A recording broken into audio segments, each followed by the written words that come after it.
আসসালামু আলাইকুম। মাহে রমজানে সবাইকে শুভেচ্ছা। আশা করি সবাই ভালো আছেন। আমি আকাশ, মেলা দিন পরে লাইভে আসলাম আপনাদের মাঝে। দীর্ঘদিন পরে আশা করি আপনারা সবাই সুস্থ আছেন। এই মাহে রমজানে সবাইকে অগ্রিম ঈদ মুবারক। আমি এখন একটু এই বাড়ির পিছনে একটু হাঁটতেছি।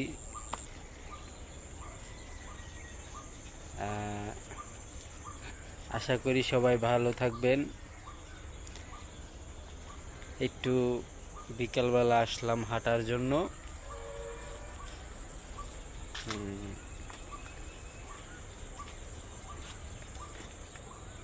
বিকালবেলার ওয়েদারটা খুব সুন্দর, ঠিক না? ওকে।